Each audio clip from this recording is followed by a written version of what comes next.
A paz do Senhor, meus irmãos, tudo bem? Amém. Deus nos abençoe. Estou muito contente de estar hoje aqui. Também venho saindo do resfriado, então a garganta está daquele jeito abençoada. Mas estou muito feliz.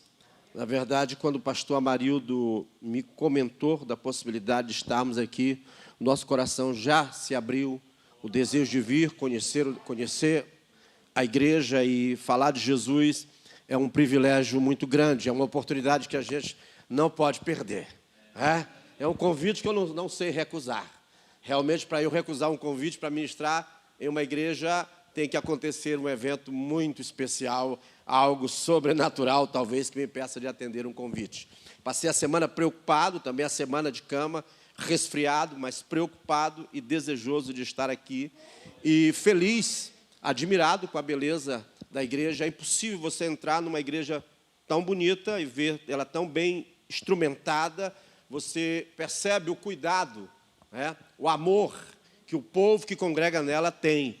O zelo pela casa de Deus também fala da nossa fé. Também fala do nosso convívio com Deus. Então, eu parabenizo vocês por terem essa casa tão bonita, um lugar de adoração para o Senhor. Eu quero que você abra a sua Bíblia no Evangelho de Mateus, capítulo 14. Enquanto você procura o texto, assim mesmo, sentado como você está, fica à vontade. Mateus, capítulo 14. Eu, na realidade, não sou um pregador. Acho que o pastor Amarildo falou que ia mandar um missionário, não foi? Foi um missionário, porque pregador é outro nível. Eu sou um missionário, irmãos, que estou retornando do campo. Passei 14 anos em Santiago do Chile, como missionário, com minha família. Estou retornando para o Brasil, tem pouco tempo. Estou congregando aqui na ADVEC de Curitiba, ali no Boqueirão, e temos colaborado com a obra do Senhor. Ali estamos recomeçando a nossa caminhada no Brasil, depois de tantos anos fora. Então, eu sou mais um missionário do que um pregador. Um pregador é um pregador. Um missionário é um contador de experiência. É outra categoria.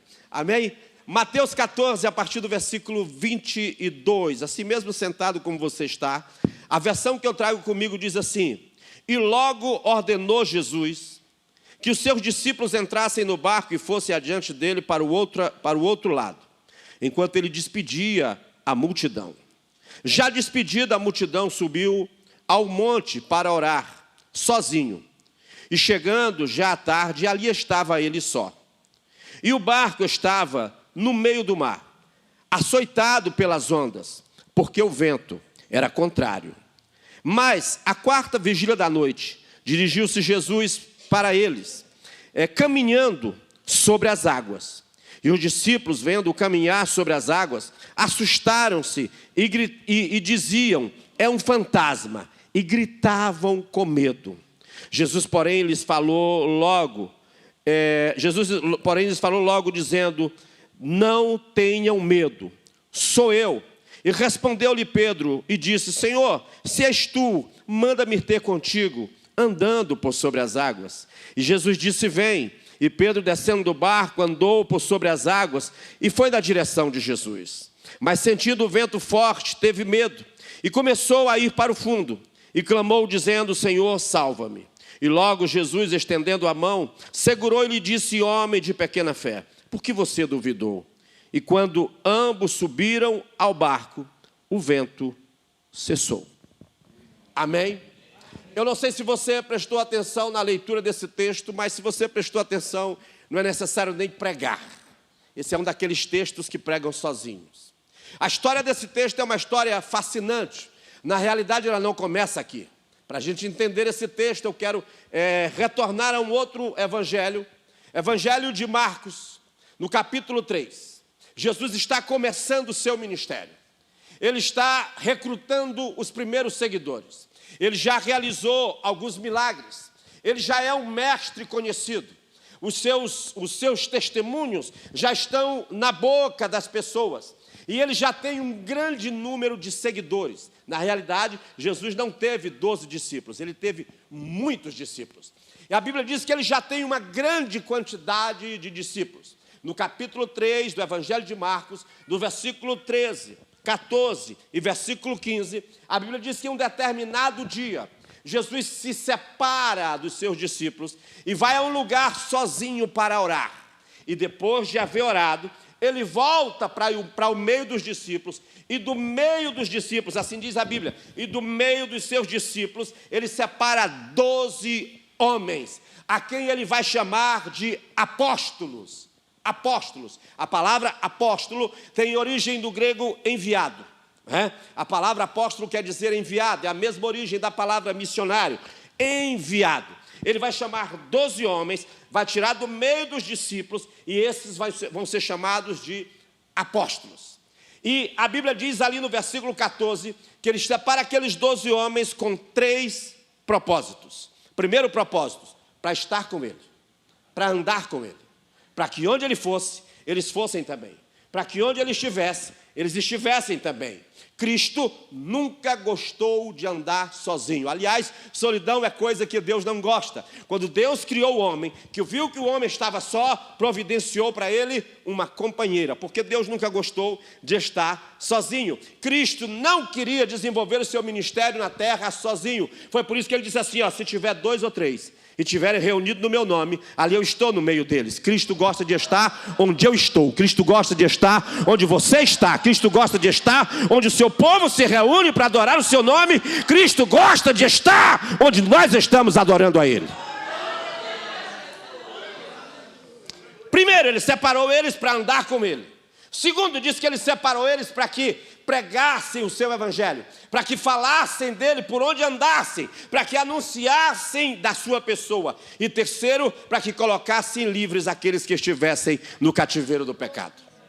Logo, aqueles homens, a partir do capítulo 3 do Evangelho de Marcos, vão começar a conviver com Jesus, a andar com Jesus. Para onde Jesus vai, eles vão. Na casa que Jesus entra, eles entram. Agora, eu não sei se você já parou para pensar o que é andar com Jesus. Andar com Jesus é diferente. Se você anda com Jesus, você vai no velório e sai de lá batendo papo com o defunto.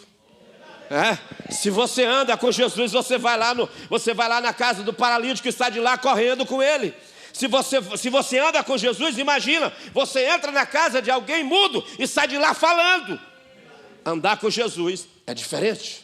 Aqueles homens vão ter uma vida assim, eles vão ver milagres após milagres, milagres, milagres. Eles vão ver Jesus pregar, eles vão ver Jesus fazer maravilhas, e o tempo vai passando. Quando nós saímos do capítulo 3 do Evangelho de Marcos e chegamos no capítulo 6, já se passaram aí quase um ano. Aqueles homens já viram muitos milagres, aqueles homens já viram muitas coisas, o estágio já havia passado. No capítulo 6, a Bíblia diz que Jesus chama aos 12 e fala para eles: olha, agora eu envio vocês como ovelhas no meio dos lobos. Vocês já viram como é que eu faço? Vocês já viram como é que eu prego? Vocês já viram o que tem que acontecer? Então agora vocês vão sair. E a Bíblia diz que o Senhor os envia de 2 em 2. E eles tinham uma missão. Qual era a missão? Observem bem. A missão deles era andar por todas as cidades, por todos os povoados, por todos os vilarejos, por todas as vilas, por todos os lugares que Jesus iria andar depois. Eles vão preparar o caminho para Jesus. Jesus assim para eles: em todos os lugares que vocês entrarem, vocês vão anunciar que é chegado o reino dos céus. Agora imagine comigo, eles vão andar todos os lugares que Jesus vai andar depois. Jesus, no seu ministério terrenal, nunca esteve mais distante de Jerusalém do que 300 quilômetros. Mas em um raio de 300 quilômetros ao redor de Jerusalém, ele andou em todas as cidades, em todos os vilarejos e em todos os povoados. Ou seja, aqueles homens tinham que percorrer todo aquele território, pregando, pregando, pregando.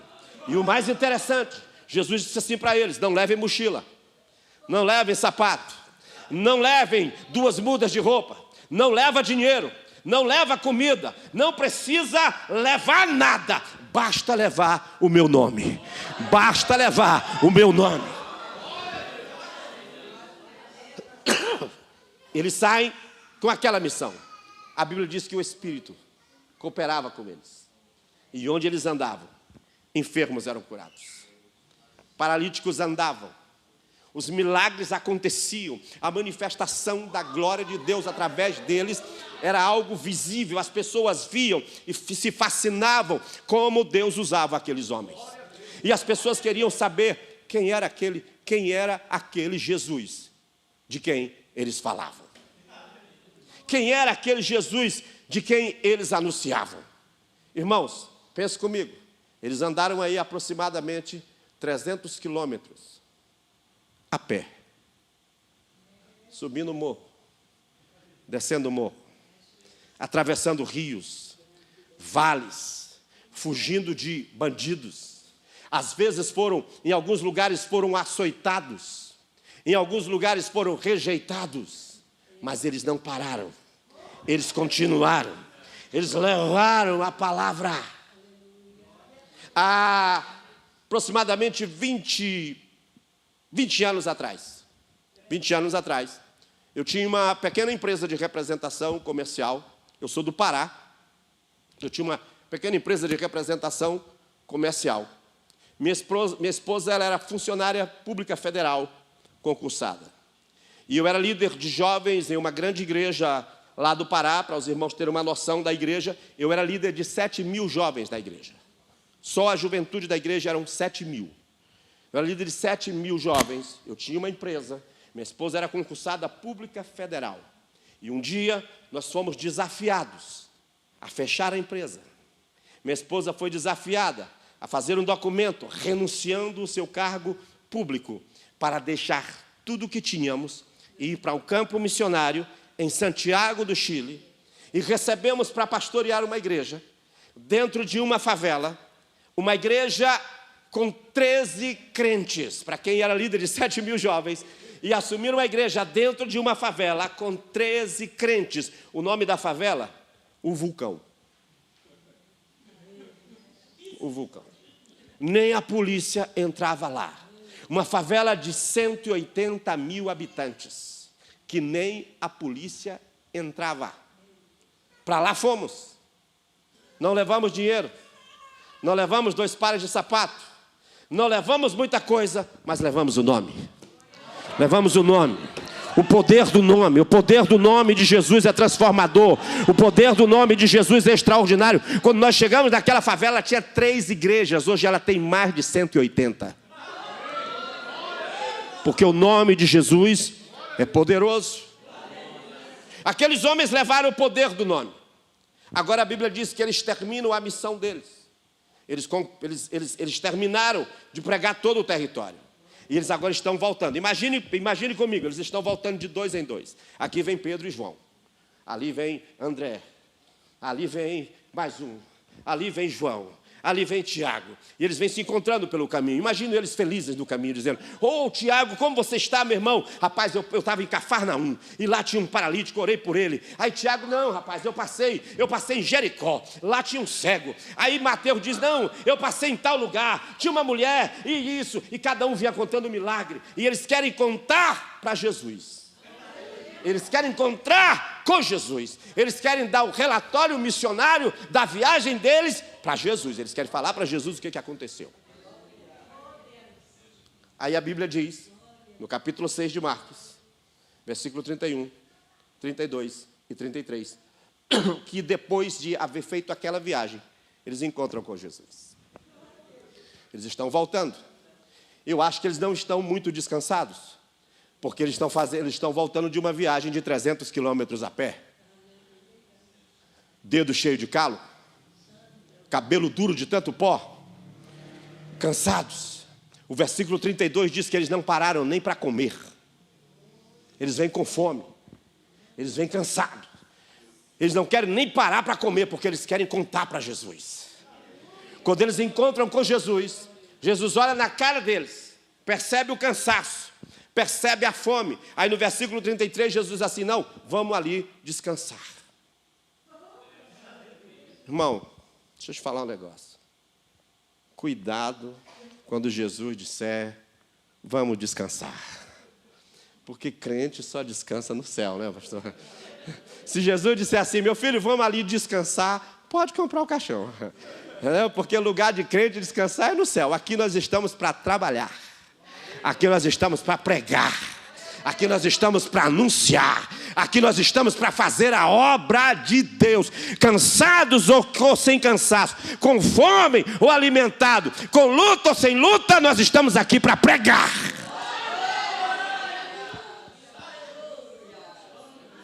Jesus assim, vamos ali descansar. Só que quando eles vão se afastando para descansar, aí a Bíblia diz que de todas aquelas cidades, de todos aqueles povoados, de todos aqueles lugares que eles passaram fazendo milagres, que eles passaram fazendo maravilhas, começaram a chegar pessoas. As pessoas vieram atrás deles, porque queriam saber quem era o Jesus que eles falavam, porque queriam conhecer o Jesus deles. Aí a Bíblia diz que naquele lugar reuniu-se ao redor de 15 mil pessoas. Aproximadamente 15 mil pessoas. Quando Jesus viu aquela multidão, Jesus disse assim, olha, aguenta a fome, segura a barriga aí, aguenta o cansaço, que eu não vou perder a oportunidade, eu vou pregar. E aí eles estão lá, cheios de fome, até porque era um crente, crente tem uma fome dobrada, né? Eles estão lá cheios de fome, e Jesus está pregando. E eles estão com fome, eles estão cansados, e Jesus está pregando. E Jesus não termina o sermão, e a barriga está roncando, e Jesus está pregando, e o cansaço está batendo, eles querem ir para casa descansar, eles querem comer, Jesus está pregando, Jesus não para de pregar. Daqui a pouco tem um mais esperto, que puxa o paletó de Jesus, e diz assim, Jesus, eu sei que o sermão está bom, o povo está gostando, mas eu vou te falar, a padaria vai fechar, a peixaria já fechou, e esse povo aí é crente, e crente come, e daqui a pouco esse povo vai querer comida. Se eu fosse o Senhor, eu mandava o povo para casa. Aí Jesus olha assim para eles assim, já fechou a padaria? Já. E o que é que tem aí? Ah, Jesus, tem muita coisa não. A gente deu uma olhada aí, tem 5 pães e 2 peixes. Se a gente fizer uma conta rápida, nós somos 12, e contigo 13. Não dá nem para nós. É? Aí o Senhor vê o que o Senhor faz. Jesus olha e diz assim, não, com isso aí, dá e basta. Porque Jesus não precisa de muita coisa para fazer milagre. Jesus não precisa de matéria para fazer milagre. Ele chama a existência aquilo que não existe. Ele faz ser aquilo que não é. Ele é Deus acima de tudo, não tem limites para Ele. Ele não conhece impossível. Ele não precisa da ajuda do médico, Ele não precisa da ajuda do dinheiro da terra, Ele não precisa da ajuda do político, Ele é Deus. Ele faz quando Ele quer. Na hora dEle, no tempo dEle. Ele pega os 2 pães, os 2 peixes e diz assim, ó, serve para todo mundo. Agora imagine, vamos voltar lá. Caminharam 300 quilômetros, não comeram. Agora, ao invés de comer, eles vão ser garçom de 15 mil pessoas. Estão cansados, estão com fome, mas ao invés de comer, eles estão dando pão. Toma pão, toma peixe. Imagine você servindo pão e peixe para 15 mil pessoas, morrendo de fome, mas ao invés de comer, você está dando. Toma pão, toma peixe. Toma pão, toma peixe. Eu venho essa noite aqui a esta casa como profeta de Deus. E eu quero ser profeta de Deus para a tua vida, pastor. Eu quero ser profeta de Deus para a tua vida, obreiro. Eu quero ser profeta para a tua vida, igreja. Continua dando pão, continua dando peixe, continua dando pão, continua dando peixe, continua dando pão, continua dando peixe. E nunca vai faltar para ti, e nunca vai faltar para a tua casa, e nunca vai faltar para o teu ministério, e nunca vai faltar para a tua saúde, e nunca vai faltar para a tua família. Fala de Jesus, dá o pão e dá o peixe, e nunca vai faltar para ti.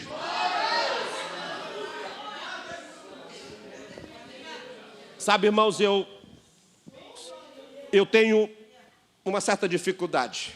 Se Deus me mandar falar, eu falo. E eu vou dizer uma palavra para vocês. Quando eu entrei aqui, essa noite, eu disse, Jesus, o que o Senhor quer comigo essa noite? Porque quando eu vou pregar, irmãos, eu me entrego para o Senhor. E eu digo, Jesus, o que tu quer essa noite? E vim para cá, e me sentei aqui, e o Senhor disse assim, olha para a igreja. E eu comecei a olhar para a igreja. E eu comecei a ver muita gente entrando e muita gente saindo. Aí o Senhor disse assim para mim, fala para esta igreja, que se eles continuarem dando pão, continuarem dando peixe, chegarão dias, diz o Senhor, em que o crente que chegar aqui atrasado não entra, porque não vai caber. Alaba, súvia, namas. Chegarão dias, diz o Senhor, em que o crente que chegar atrasado aqui não entra, porque não vai caber.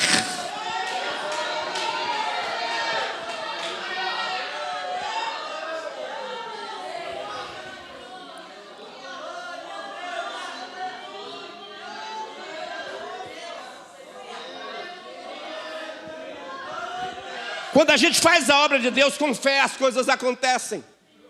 Irmãos, na favela que nós tínhamos a igreja, pastor, Santiago do Chile, hoje está frio. Hoje está frio aqui. Eu morava num lugar que chama Pré-Cordilheira. Pré-Cordilheira. Eu morava a 5 minutos das Cordilheiras dos Andes. O inverno lá, nós chegamos a pegar 12 graus abaixo de zero. Eu saía da minha casa de ônibus, do centro da cidade, para a favela. A favela era tão perigosa, era tão violenta. Quem sabe um dia eu venho aqui de novo, se Deus abrir a porta, e eu testemunho algo que aconteceu aí. Mas ela era tão perigosa que a polícia não ia. Agora, se a polícia não ia, você acha que o motorista de ônibus ia? O ônibus parava 3 quilômetros antes da favela. A gente descia aqui, eu tinha que caminhar 3 quilômetros até entrar na favela, depois mais 1,5 quilômetros até chegar na igreja, 4,5 quilômetros a pé. Eu ia 4 vezes por semana para a igreja, um menino de 2 anos e um menino de 4 anos. A esposa. Nós não tínhamos roupas apropriadas, a gente vinha lá do Pará. Irmão, você não sabe o que é o calor do Pará. Você sair lá do Pará, do calor do Pará, para morar em Santiago do Chile, irmão, é uma mudança assim, ó. Eu não sei se vocês sabem o que é calor, que eu já passei o calor aqui de Curitiba, disseram que aqui fazia calor. Eu digo, isso é fresquinho. Irmão, vai para o calor do Pará. O Pará, se você não conhece, ele fica assim, em cima do inferno. O inferno está queimando, assim a gente está cozinhando lá em cima, né? É um negócio assim, tá. E eu saí de lá, para ser missionário naquele lugar. As crianças pequenas, a gente descia do ônibus, no frio, não tínhamos roupas apropriadas, íamos congelando, o filho menor no ombro, andávamos, terminava o culto, voltávamos tarde para a parada de ônibus, ficávamos na parada de ônibus congelando. A igreja começou a crescer, os irmãos começaram a prosperar, alguns irmãos começaram a ter bens. Um dia nós estávamos voltando de um culto, mas fazia tanto frio, pastor, mas tanto frio, mas fazia tanto frio, que o meu filho maiorzinho chegou e eu tinha pregado o sermão aquela noite sobre a bondade de Deus. Quando eu, vamos andando, eu aqui com o menor no ombro, aí meu filho vai tremendo, aí meu filho diz assim, pai, Deus é bom. Eu disse, meu filho, ele estava ligado na mensagem. Por quê? Porque se Deus é bom, por que os outros irmãos vão embora de carro e a gente vai a pé nesse frio doido? Será que Deus é bom só com os outros? Não, meu filho, Deus é bom com todo mundo. Deus é bom. Assim, então, pai, ora para Deus dar um carrinho para nós. Um carrinho quentinho, para nós ir e vir para a igreja. Aí eu disse, tá bom, meu filho. Vamos fazer o seguinte, melhora tu e o teu irmão, que Deus escuta mais as crianças que os velhos. A oração de vocês é mais sincera. Aí eles disseram, e se a gente orar, Deus dá um carrinho para nós, quentinho? Eu disse, dá sim. É só orar. Oração, irmão, é algo extraordinário. Irmão, tem coisa que você nunca vai poder fazer pelo teu marido, tem coisa que você nunca vai poder fazer pelo teu filho, tem coisa que você nunca vai poder fazer pela tua empresa, mas a oração pode. Vou te dizer uma coisa, a oração pode tudo. A oração é extraordinária. Esses dias alguém perguntou assim para mim, pastor, de madrugada a fila é menor? Eu disse, irmão, só se for lá no hospital, no SUS, Porque quem ora não entra na fila. Quem ora sai da fila. Quem fica na fila é quem não ora, né, pastor? Esse negócio, de madrugada a fila é menor. Quem fica na fila é quem não ora, irmão. Quem ora sai da fila e entra na presença do Senhor e conversa com Ele e tem resposta. Você pode orar de madrugada, pode ser à noite, pode ser de manhã. Você pode orar cortando batata. Você pode orar dirigindo, você pode orar varrendo. Você pode orar deitado, pode orar sentado, pode orar correndo. Você não pode parar de orar. Não tem método. Não tem método. É só orar. Se orar, Deus responde. Pedir, pedir, e dá-se-vos-á. Batei, batei, e abrir-se-vos-á. O segredo é orar. Eu disse para eles, então orem. E eles começaram a orar. Toda vez que eles iam orar, eles pediam um carrinho. Senhor, dá um carrinho. 1 ano orando, irmãos. E nada do carrinho. 1 ano depois, meu filho chegou para mim e disse, pai, o senhor mentiu para mim. Eu disse, por quê? O senhor disse que se eu orasse, Deus dava um carrinho para nós. Eu e meu irmão estamos orando, já tem 1 ano. Eu já estou com 5 anos. E não tem carrinho ainda. Aí eu disse, agora, Jesus. Aí eu olhei para um e disse assim, qual é o carro que tu quer? Aí ele falou um carro. Eu perguntei, qual é o teu? Aí ele falou outro carro. Eu disse, ih, deu ruim. Só tem um motorista. Vocês estão pedindo 2 carros? Vocês têm que se colocar em acordo, porque a Bíblia diz que quando 2 se colocam em acordo na terra, eles podem pedir qualquer coisa no nome de Jesus. Então vocês têm que se colocar de acordo na terra. Se vocês se colocarem em acordo, Deus vai dar o carro. Posso fazer um acordo com o senhor essa noite? Aqui na terra. Eu quero fazer um acordo com o senhor. Eu quero concordar aqui diante de Deus, que antes que esse culto termine, enfermos serão curados. Antes que esse culto termine, parentes de irmãos aqui que estão nas drogas serão libertos. Antes que esse culto termine, casamentos serão restaurados. Antes que esse culto termine, crises serão resolvidas, portas serão abertas. Antes que esse culto termine, milagres irão acontecer. Você concorda? Você concorda? Você concorda?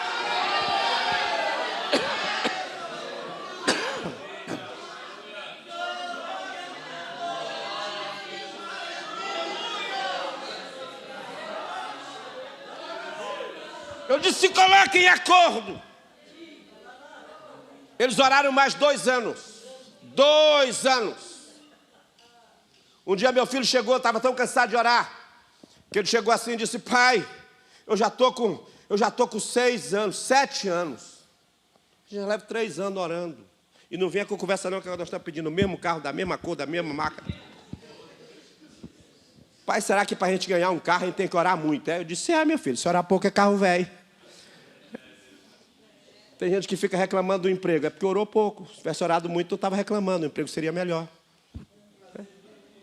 Ah, essa casa não era a que eu queria, porque orou pouco. Se tivesse orado bem, a casa era a que você queria. Entendeu? É de acordo com a oração que a gente recebe. Quem muito pede, recebe muito. Quem pede pouco, recebe pouco. Quem nada pede, nada recebe. Eu disse, não, meu filho, tem que orar muito. Aí naquele ano eu lembro que o meu pastor me ligou, lá do Pará, todo empolgado, querendo conhecer o campo missionário.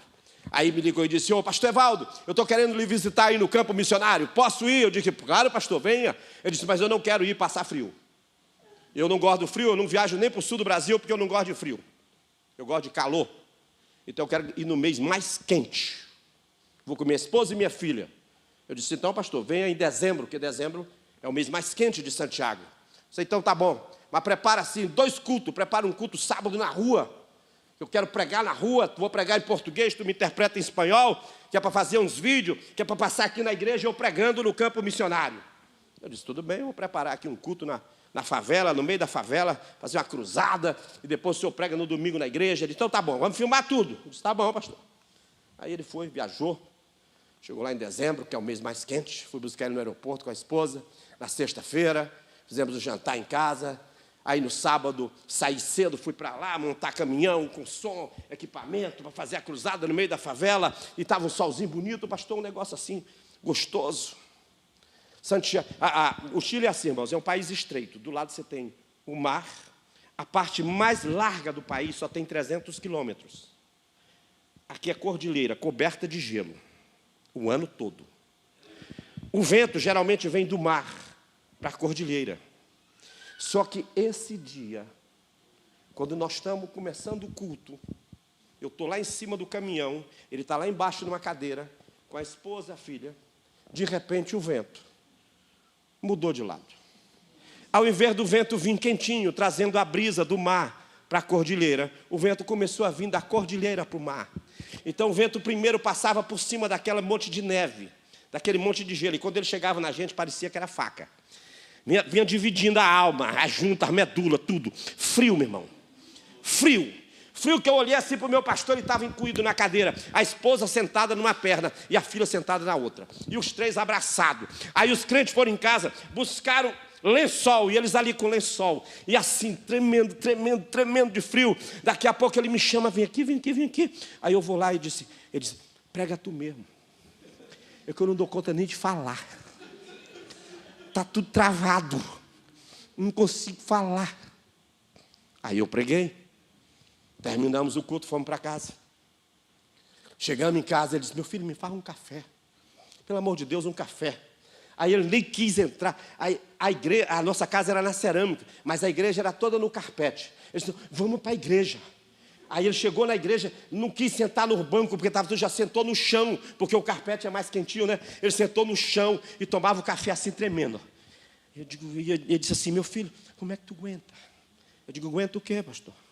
Como é que tu consegue? Eu digo, consegue o quê, pastor?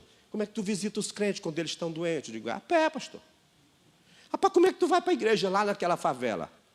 A pé. Rapaz, como é que tu aguenta esse negócio?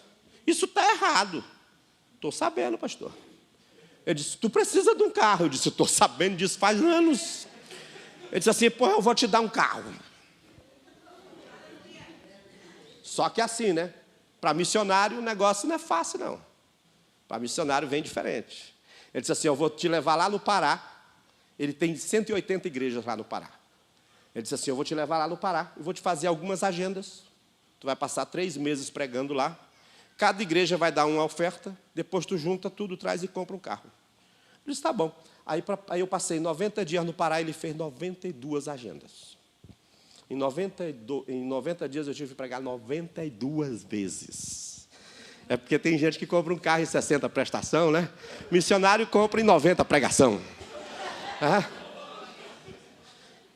90 igreja, 92 pregações. Última igreja eu estava sentindo sangue na garganta, pregando todos os dias, todos os dias, todos os dias. Quando terminou o culto, ele fez o balanço assim, tinha oferta para comprar o carro 0. Está aqui o valor da oferta, era o carro que os meninos tinham pedido, 0. Só que aí quando ele terminou de que prestou conta para a igreja, só está aqui o valor, a gente vai passar para o missionário, ele vai comprar o carro que os meninos oraram, o carro 0. Pá, termina o culto, o irmão lá atrás me chama. Pastor, eu preciso falar com o senhor. E o que foi? Aí quando eu vou lá atrás, ele, o senhor tem um negócio para lhe dar. Eu digo, o que foi? Ele mete a mão no bolso, puxa o documento de um carro, uma chave, e diz, ó, isso aqui é um carro também para o senhor, que é para o senhor levar 2, porque era 2 meninos orando, e Deus dá muito mais do que a gente pede, muito mais do que a gente pensa. Às vezes a gente pensa só uma coisinha, mas Deus tem mais. Às vezes a gente pensa que é só isso, mas Deus tem mais. O negócio é às vezes cansado, às vezes maltratado, mas não pode parar. A gente tem que continuar acreditando. Meus filhos viram Deus fazer o milagre, porque nós oramos. O segredo é orar. Aqueles homens estão lá, imagina, pão, peixe, pão, peixe, pão, peixe. Quando eles terminam, já é quase 6 da tarde. Pense no estado que eles estão, cansados, né? Aí eles dizem assim, agora, poxa, a gente já caminhou 300 quilômetros, a gente não tomou café, nem almoçou, já fomos garçom de 15 mil pessoas, agora vamos fazer um jantona, né? Porque sobrou aí 12 cestas. Só que aí Jesus diz assim, ó, entra no barco, versículo 22. Agora vamos para o texto. E logo ordenou Jesus, entra no barco e me espera do outro lado. Não tem janta, não. Entra no barco e me espera do outro lado. Agora, se for você ia, irmão, cansado do jeito que estava, sabe o que eles foram? Nem reclamaram. Só entraram no barco e começaram a remar. Eles estão em Genezaré, às margens do Mar da Galileia. O Mar da Galileia, irmãos, é um lago que tem 18 quilômetros de extensão, na sua parte maior, por 11 quilômetros na sua parte menor. Eu não sei se eles estão na menor ou na maior, mas eu vou colocar eles no menor por misericórdia. Se eu vou colocar eles no menor, pastor, eles só têm que remar 11 quilômetros. Você já remou 100 metros? Tem alguém aqui que já remou? Não, ninguém aqui nunca remou? Irmão, com 500 metros, dói os braços. Com 600, dói as pernas. Com 1000 metros de remo, a alma vai embora, fica só o corpo remando. Irmão, dói. Remar cansa. Agora imagine remar com fome. 11 quilômetros. Entra no barco e me esperem. Aí a Bíblia diz que naquele momento, 6 da tarde, Jesus sobe ao monte para orar, sozinho. E eles estão remando. Aí a Bíblia diz assim, já na 4ª vigília da noite, eles estão remando. Eles foram 6 da tarde. Já na 4ª vigília da noite, eles estão no meio do mar. Ou seja, vamos dizer que eles remaram 6 ou 7 quilômetros. E a Bíblia diz que agora eles não avançavam, porque o vento era contrário. Eles estão desde 6 da tarde. Só que daqui a pouco o vento... Eles estão fazendo cursinho para o vestibular, quando eles vão fazer a prova. Eles estão investindo numa nova empresa, quando o negócio pensa que vai dar certo. Eles estão tentando restaurar o casamento, quando parece que a coisa vai ficando em paz. Eles estão querendo crescer no ministério, e eles vão lutando, e daqui a pouco vão para trás. Sabe o que me chama a atenção? É que mesmo cansados, mesmo sendo empurrados para trás, eles nunca pararam de remar. O segredo é não parar. O segredo é continuar, mesmo que o vento seja contrário, mesmo que o laudo médico diga uma coisa, mesmo que o inimigo diga tal coisa, continua remando, continua remando, continua remando. Ei, igreja, continua remando, igreja, continua remando. Não para, não para, não para. Se você não parar, irmão, se você não parar, daqui a pouco ele vem. A Bíblia diz que na 4ª vigília da noite, você sabe que hora acontece a 4ª vigília da noite? A 4ª vigília da noite acontece entre 3 e 6 da manhã. Ou seja, eles estão remando há mais de 9 horas. Só que enquanto eles estão remando, Jesus está orando. Aí tem crente que pensa que ora. Tem uns crentes que porque dobra o joelho 20 minutos, pensa que ora muito, né? Jesus está orando há mais de 9 horas. Jesus está orando há mais de 9 horas. Tem crente que se dobrar o joelho, tem uns meninos hoje de 20 anos, pastor, que eu sou assim, eu não pareço, né? Sei que eu não pareço, não, mas eu já tenho uns aninhos. E eu sou daquele tempo que a gente chegava na igreja, meia hora antes do culto, dobrava o joelho e ficava 30 minutos orando. Era assim antes, né? Os mais assim, jurássicos vão lembrar disso, né? Que a gente chegava na igreja meia hora antes do culto. Se o culto começava às 7h30, a gente chegava às 7, para ficar de joelho meia hora orando, né? E a gente levantava, dando glória, né? Não tinha esse negócio de salinha de criança, né? A gente dormia nos pés da mãe. Não tinha nem papelzinho, caneta, não, era ali. E ficava lá de joelho orando. Daqui a pouco a gente levantava para adorar o Senhor, já estava queimado, né? Já estava incendiado. Hoje tem um menino de 20 anos, pastor, que se eu botar 20 minutos de joelho, já levanta todo entrevado. Já tem que levar para o médico, que não aguenta, junta, dói tudo. Jesus está orando há 9 horas. Aí a Bíblia diz que quando eles estão lá, tentando ir, e a Bíblia diz que o mar braviu, e o vento sopra, e eles estão em perigo, mas eles estão remando. Eles estão correndo o risco de morrer, mas não param de remar. Eles estão sendo empurrados para trás, mas estão remando. A Bíblia diz que Jesus se levanta. Ele levanta da oração. A Bíblia diz que Jesus está no monte. Se ele está no monte, ele tem uma visão privilegiada. De lá, ele vê o mar. E ele vê o barco lá, 6, 7 quilômetros mar adentro. Ele diz, se eu não chego lá agora, eles vão morrer. Jesus tem pressa de chegar lá. A pressa de Jesus é tão grande. Imagine, vamos pensar aqui, Jesus está no monte. Eu tenho que chegar lá. Se eu não chego, eles morrem. Jesus desce do monte, ele vem correndo. Ele desce do monte. Quando ele termina de descer do monte, ele chega na praia. Ele atravessa a praia. A pressa de Jesus é tão grande, pastor, que quando ele atravessou a praia, ele esqueceu de pegar o barco. Do jeito que ele vem andando na terra, ele vai andando na água. Porque ele é Deus, ele não precisa de nada. A Bíblia diz que ele não usa avião, ele voa nas asas do vento. A Bíblia diz que ele não usa carro, ele faz das nuvens os seus carros. Ele não usa barco, porque do jeito que ele anda na terra, ele anda na água. Ele vai andando por cima das águas, ele vai andando. E não são 3, 4 passos, são quilômetros. São quilômetros. E o vento que soprava contra o barco também soprava contra Jesus. Mas com Jesus não para. Com Jesus não tem câncer. Com Jesus não tem crise. Com Jesus não tem problema. Com Jesus não tem guerra. Só tem vitória. Só tem milagre. Só tem cura. Porque Jesus não conhece impossível. A cena é tão assustadora. Pense se é você. Pense se é você. Você está no barco. Está amanhecendo o dia, ainda não está claro o suficiente, o vento está te jogando para lá e para cá, aí daqui a pouco você vê um homem andando por cima das águas, isso não é normal.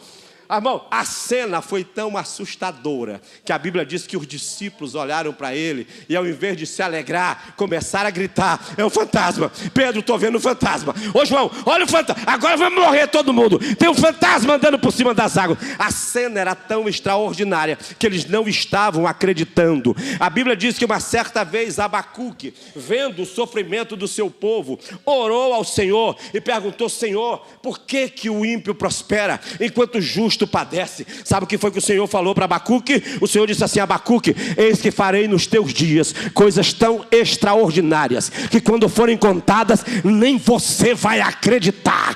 Quando forem contadas nem você vai acreditar. O que Deus vai fazer na tua vida hoje vai ser tão maravilhoso que quando você contar nem você vai acreditar.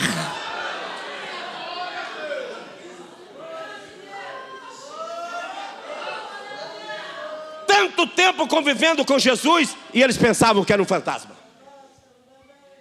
Pedro disse, não pode, vamos morrer. Aí Jesus, calma, sou eu, não tenho medo.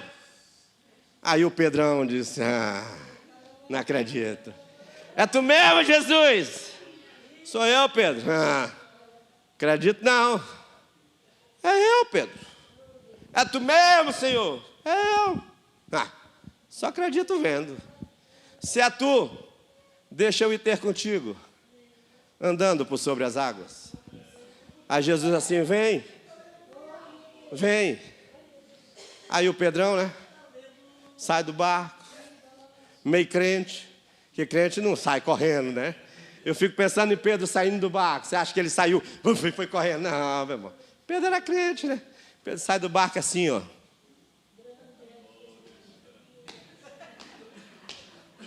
Olha para Jesus, dá mais um passinho, calma aí, Jesus, estou indo, hein? Espera aí. E ele vai andando, olha para os discípulos, rapaz, está funcionando, ó. Vai indo. Daqui a pouco a Bíblia diz que ele para de olhar para Jesus, repara na força do vento. O problema é isso, é quando a gente deixa de olhar para Jesus e olha para o laudo médico. 3 meses de vida. É quando a gente deixa de olhar para Jesus e olha para a crise. É quando a gente deixa de olhar para Jesus e olha para o problema. Aí a nossa fé vacila. Aí a gente afunda. Pedro começou a afundar. Jesus foi lá, segurou Pedro, levantou. Aí nessa hora, rapaz, o que eu já vi de pregador. dizendo que Pedro era um homem que não tinha fé. Esse Pedro era medroso, homem de pouca fé. Vocês já viram isso? Já viram, né? Quantos homens tinha no barco? Quantos homens tinham no barco?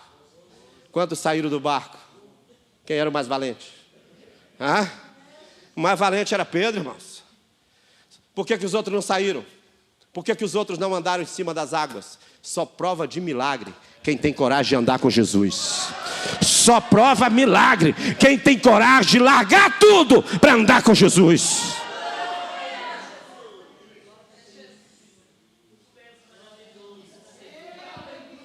A Bíblia diz que quando Jesus toma a mão de Pedro, coloca ele dentro do barco, e diz assim o texto: e quando ambos entraram no barco, o vento cessou.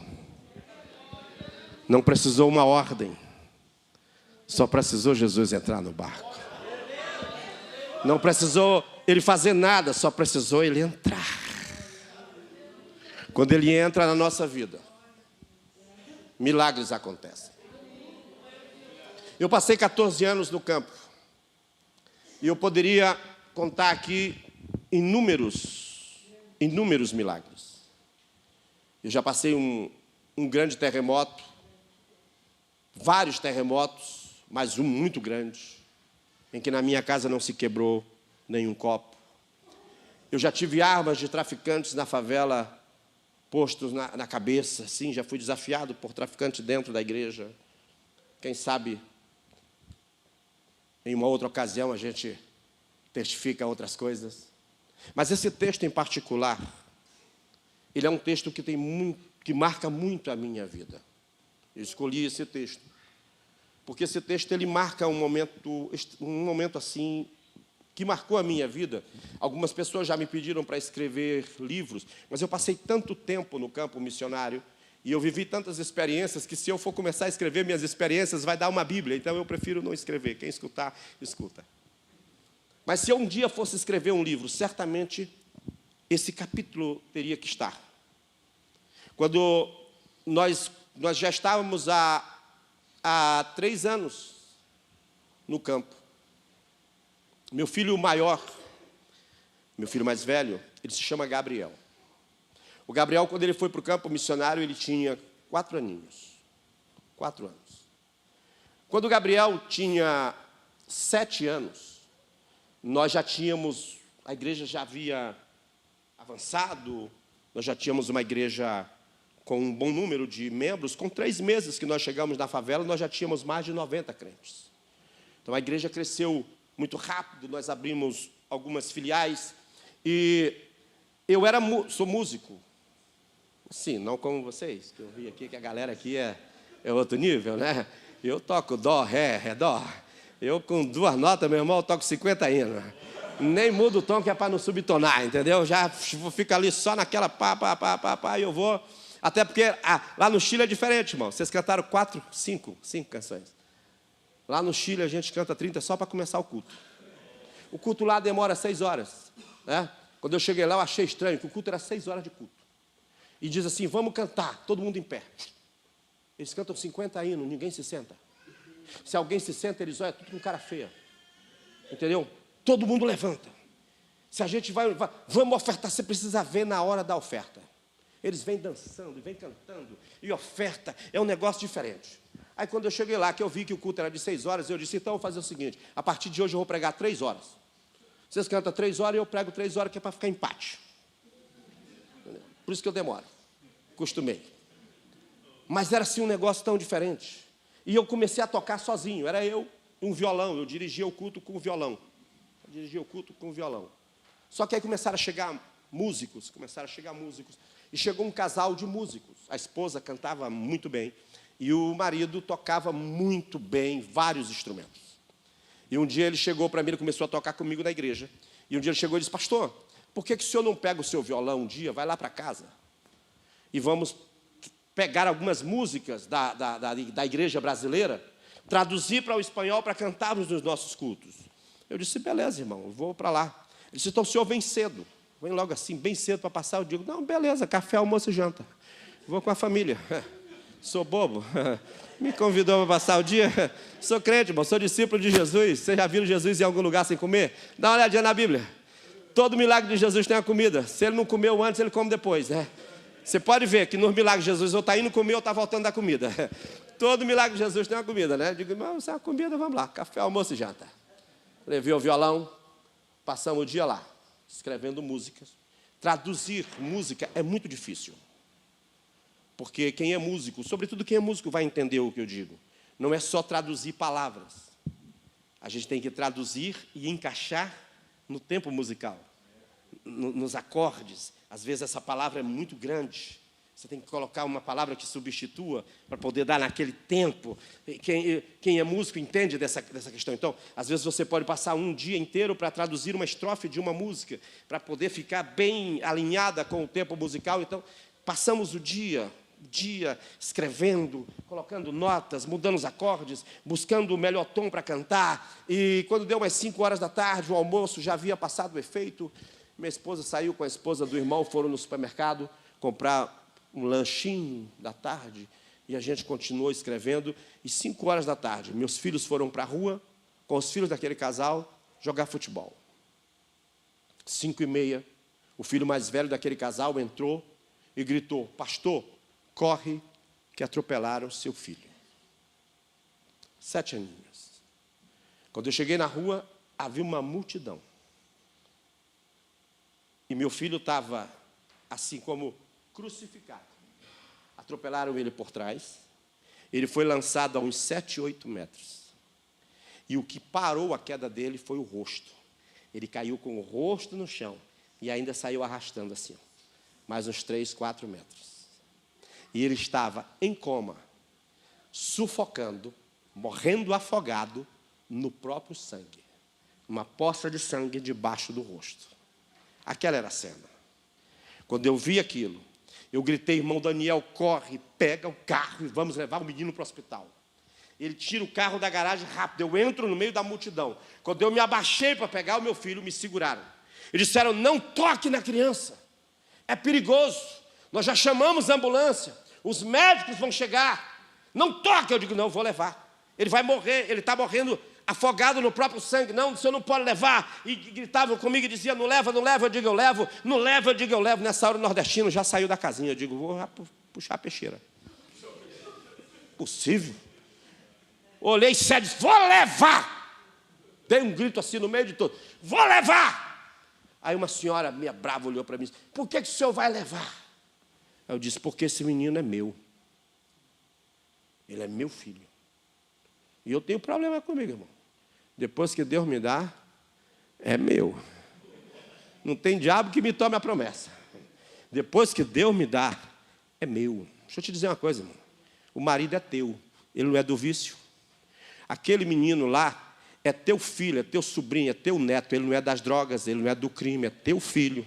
Aquela moça que está desviada é tua filha. Aquele rapaz que está sem congregar é o teu filho. No tempo certo ele vai voltar, porque Deus deu ele para você e ninguém vai tomar o que é teu. A promessa é tua, a vitória é tua, o ministério é teu, o chamado é teu, e ninguém vai tomar de você aquilo que Deus mesmo já te deu. Deus vai trazer teus filhos, Deus vai trazer tuas filhas, porque são teus, diz o Senhor.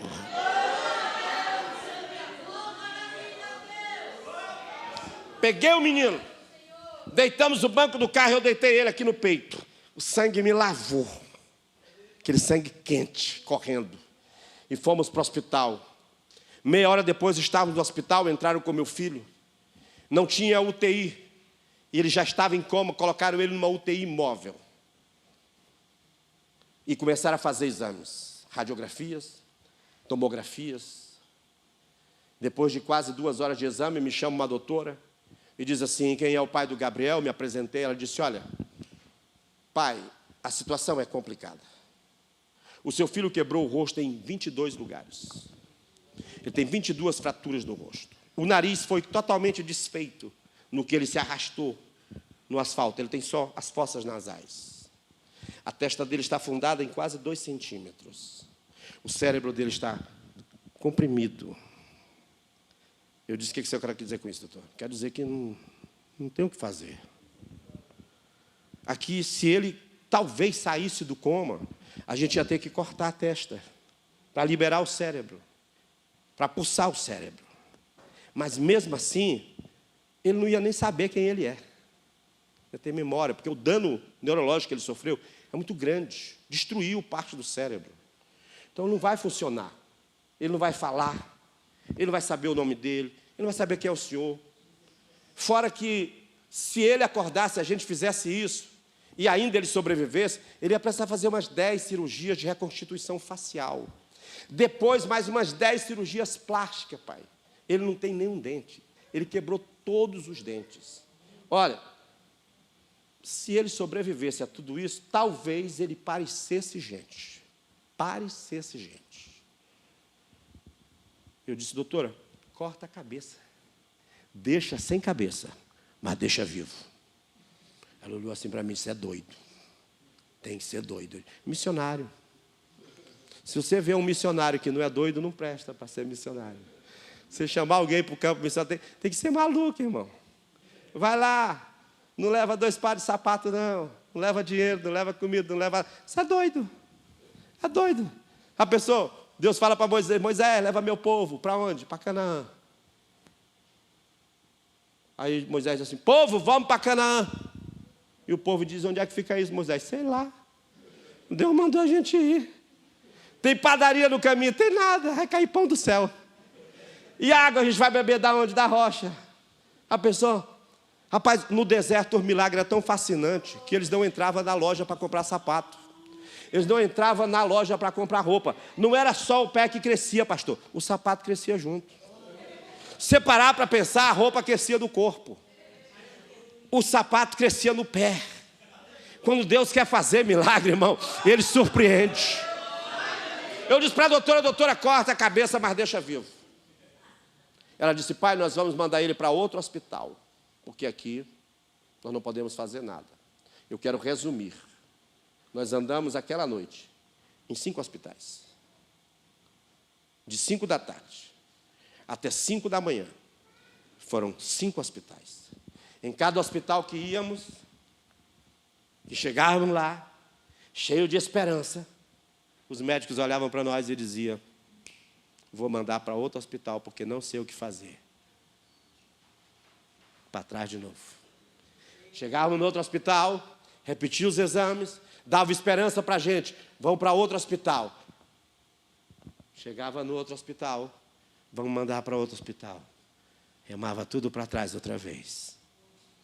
Eu me lembro que no quarto hospital, 3h30 da manhã, na 4ª vigília da noite, nós entramos no hospital e o médico, depois de fazer exames, me chamou numa sala à parte. Minha esposa estava fora porque só permitiam um dentro do hospital. E o médico disse, pai, não sei. Enquanto nós estamos conversando, a gente escuta um grito. Um grito dentro da sala que estava o meu filho. Ele gritava assim, dói! Porque haviam tirado ele da UTI móvel e colocado em uma UTI dentro do hospital. E ele começou a gritar, dói! O médico se assustou e disse, saiu do coma. E começou a correr enfermeiro para cima dele. E ele gritava, dói, dói. E se solta e começou a arrancar tudo que ele tinha, criança. E ele fazia assim, irmãos, o sangue vinha para lá e vinha para cá, os ossinhos saíam pela face. E os médicos assustados amarraram ele, o médico deitou em cima dele, amarraram os braços dele na cama, amarraram isso aqui para ele não mexer a cabeça. E eu ali em cima, quando o médico me viu assim, o médico me empurrou e disse, pai, sai. O senhor precisa sair, porque o senhor vai assustar a criança. Ele nem sabe quem é o senhor, não precisa o senhor ficar aqui. E com muita luta me levaram para fora. E me colocaram numa sala de espera. E eu estou ali, pastor, na sala de espera. Está aquele monte de enfermeiro, médico, e eu escutando os gritos do meu filho. E dói, e dói. Aí minha esposa liga no celular. Quando ela liga no celular, eu pego o celular, saio daqui e vou lá para o final do corredor para falar com ela, para ela não escutar os gritos da criança. E ela diz, o que está acontecendo? Meu filho, eu digo, está bem, fica tranquila, porque pastor é assim, né? Pastor, você sabe como é que é, né? O mundo está se acabando, liga para o pastor, pastor, tudo bem, confia no Senhor. Não, mas o Senhor vai resolver. Pastor é outro nível, né? Pastor é assim. Eu digo, não, fica tranquila, Deus está trabalhando. Aí volto para cá. No que eu volto para cá, a criança grita lá, dói, dói, dói. E aí eu entro na sala, doutor, pelo amor de Deus, eu não aguento mais. Aplique algo pelo menos para tirar a dor. Aí o médico disse, pai, é o seguinte, nós estamos preparando o seu filho para ir para outro hospital. Porque lá tem um médico que vai cortar a testa, vai liberar o cérebro. Se ele sobreviver, vão fazer as outras cirurgias. Mas eu não posso aplicar nada para tirar a dor, porque senão ele vai dormir. E eu preciso dele acordado. Eu não posso tirar a dor dele. E me empurrou de novo. E eu sento lá, numa cadeirinha, e fico aqui, e escuto, dói, dói, dói. E médico para lá, e médico para cá, e eu meto a cabeça entre as pernas. Porque eu não aguento mais. Não aguentava mais a dor. No que eu estou orando assim, eu olho para o lado. E na cadeirinha do lado, tem um Novo Testamento. Desses branquinhos, que os gideões, vocês conhecem os gideões? Que os gideões deixam nas universidades, nos hospitais. Aí eu agarrei aquele Novo Testamento. Quando eu abri o Novo Testamento, Mateus, capítulo 14, meus olhos foram para o versículo 22. Imediatamente ordenou Jesus, entra no barco e me espera do outro lado. E aí eu comecei a ler esse texto. E comecei a pensar em tudo isso. Em tudo que os discípulos haviam deixado. Em que Cristo havia chamado eles para andar com eles. Em que Cristo havia confiado o ministério a eles. E que eles haviam deixado tudo o que tinham para seguir a Jesus. E que eles entraram no barco confiando em Jesus com fome, cansado. Mas obedeceram ao Senhor, mesmo quando o vento era contrário. Quando eu terminei de ler aquele texto, eu fui na parede. Coloquei a cabeça na parede e disse, Jesus, essa é a minha história. Nesse barco aí eu também vou. Eu também deixei tudo. Só tem um negócio, Jesus. No dia que eu deixei, a minha esposa deixou. Se eu sou missionário, minha esposa também é. E se ela é, esses dois meninos também são, inclusive aquele que está todo quebrado ali dentro do hospital, gritando de dor. Então eu vou entrar ali, Jesus, e tu entra comigo. E fui. Quando eu apareço na porta, o médico bota a mão na cabeça e diz, pai, pelo amor de Deus. Eu disse, doutor, eu só quero 1 minuto. E ele, tá bom, só 1 minuto. Eu me aproximei, meu filho olhava assim, amarrado, todo amarrado. E fazia assim, e gritava, dói, dói, desesperado. E eu, com muito cuidado, procurei um lugar para colocar a mão, não quis colocar no rosto, porque havia ossinhos para fora. Coloquei a mão no peito. E eu disse assim, dor, eu venho contra ti, em nome de Jesus. E eu venho para te destruir. Eu não trouxe dinheiro, mas eu trouxe o nome. Eu não trouxe 2 pares de sapato, nem mochila, mas eu trouxe o nome. Eu disse, dor, no nome de Jesus, vai embora. Os médicos olhando. Quando eu terminei de orar, meu filho parecia que estava anestesiado assim. Aí eu olhei para ele e disse, dói? Ele balançou a cabeça assim. Não. O médico assustado. Aí o médico olhou para mim e disse, pai, o senhor terminou? Eu disse, terminei nada. Só estou na introdução. Posso fazer outra oração, doutor? Aí ele faz. Devia ter uns 7, 8 médicos, algumas enfermeiras, eles olhando assim. Aí eu coloquei a mão no rosto. E eu disse, ossos, unam-se agora em nome de Jesus. Eles ficaram assim. Eu disse, ossos voltem para o seu lugar, testa volte para o seu lugar, nariz se refaça, e que para o inferno seja envergonhado, eu não admito que o meu filho perca nenhum dente. Quando eu terminei de orar, o médico olhou e disse, está doido, vou ter que tratar do pai e do filho, só pode. Pai, a gente pode levar o menino? Eu disse, pode. Aí colocaram meu filho na maca. Jogaram aquele monte de exame em cima das pernas dele para preparar para o outro hospital. Aí saímos do hospital e eu venho atrás, porque vamos entrar na ambulância. Quando a gente saiu de dentro do hospital, chegamos no pátio, minha esposa me viu. Finalmente ela pôde ir ver a criança, mas ela não alcançou ver porque a criança já havia subido. E aí quando eu vou entrar na ambulância, quando ela me viu todo ensanguentado, ela pensou, não, é grave. Porque ela não havia visto a criança. Quando ela voltou do supermercado, eu já estava no hospital. Quando ela me viu todo lavado de sangue, ela disse, não. Eu disse, fica tranquila. Volta lá, porque havia assim uns 15 carros de irmãos andando atrás da ambulância de hospital em hospital. Volta para lá, que eu vou entrar na ambulância. Quando eu entrei na ambulância, pastor, colocaram meu filho numa maca. e colocaram uma cadeirinha do lado da maca. Aí eu me sentei aqui na maca. E eu virei aqui, está meu filho. Eu peguei, dobrei aqui para pegar o cinturão. Quando eu faço assim, para botar o cinturão, que eu viro o rosto do meu filho deitadinho na maca, ele só vira a cabecinha para o lado e diz: pai, o que a gente está fazendo aqui? Eu disse: peraí. Eu disse: pai? O médico falou para mim que o cérebro não funciona. O médico disse que ele não vai nunca mais falar. O médico disse que ele não sabe quem sou eu. Eu digo: não, peraí, tem alguma coisa errada. Eu disse: menino, tu me conhece? Eu disse: claro, o senhor é meu pai. Eu disse: menino, como é teu nome? Ele disse: Gabriel.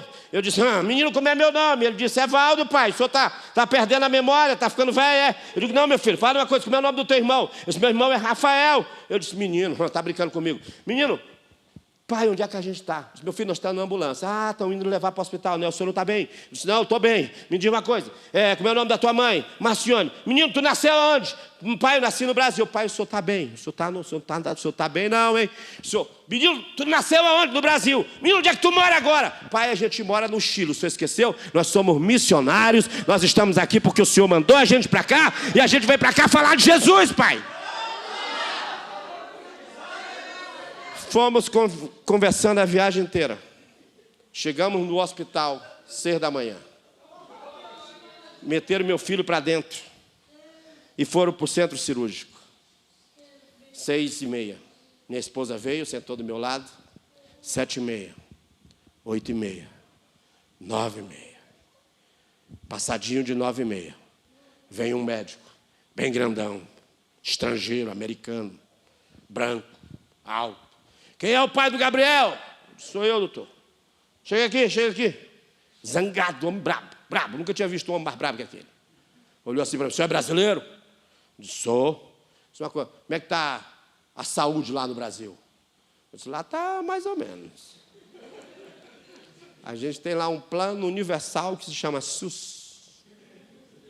Aí disse: melhor plano de saúde do planeta, ele falou.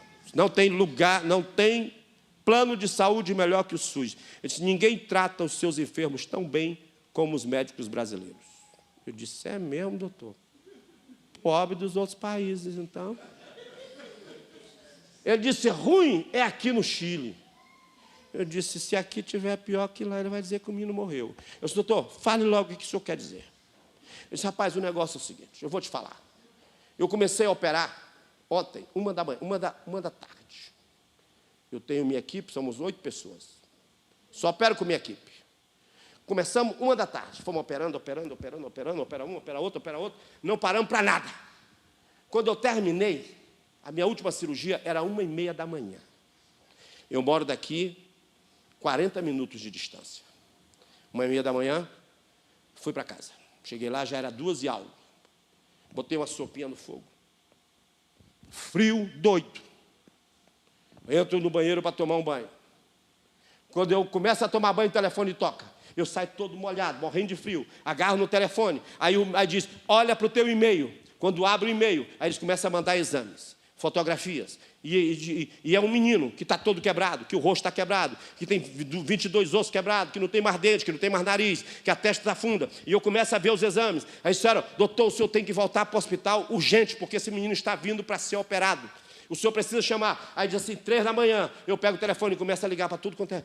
Bora, volta, todo mundo para o hospital, todo mundo zangado. Ah, mas eu não quero voltar, tem que voltar. O menino vai morrer se a gente não chega. Aí lá vai, acordando todo mundo. A sopa queimou. Não pude nem tomar a sopa. Saí da minha casa 3h30 da manhã, na 4ª vigília da noite. Saí da minha casa 3h30 da manhã. Cheguei aqui 5 da manhã. Preparamos o centro cirúrgico. Está tudo pronto, está todo mundo zangado. Todo mundo me olhando com cara feia. Todo mundo com sono. E esperando o menino. 6h30 da manhã. Mete o menino na sala. E nós estamos lá. 6h30, 7h30, 8h30, 9h30. Olhando um para a cara do outro. Procurando um osso quebrado do menino. E até agora não encontramos nenhum. Está tudo no lugar. Os ossos estão tudo no lugar. Ele disse: o menino tem o nariz afilado. Os dentes estão tudo no lugar. O menino não tem nenhum problema. Sabe por quê? Porque quando Jesus entra no barco, ele vai com a gente. Não tem vento contrário. Não tem problema, não tem perigo. Jesus se levanta para socorrer aqueles que fazem a obra dele.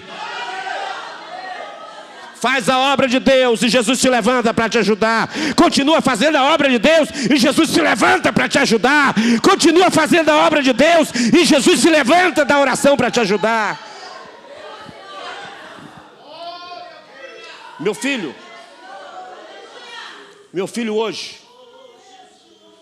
hoje tem 23 anos de idade. Ele está no último ano de medicina. Nariz afilado.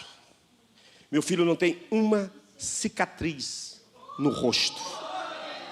Nenhuma cicatriz. O médico disse que quando a gente passou os panos para limpar as cicatrizes, o rosto estava perfeito. A última vez que eu preguei aqui no pastor Amarildo, ele veio comigo. Em setembro meu filho vai estar pregando aqui. Meu filho hoje faz medicina no Paraguai. Lá ele prega o evangelho na universidade. Ele faz um culto 2 vezes por semana na universidade, onde ele reúne quase 100 estudantes de medicina, que todos vão sair médicos e missionários.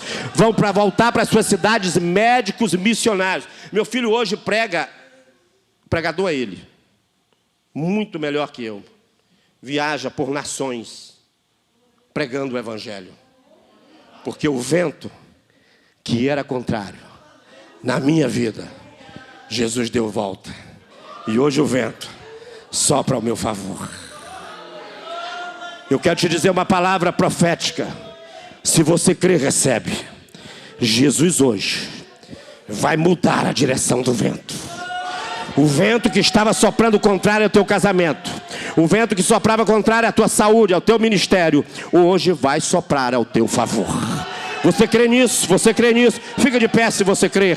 Deus vai fazer isso essa noite. O vento que era contrário. Posso fazer uma oração, pastor?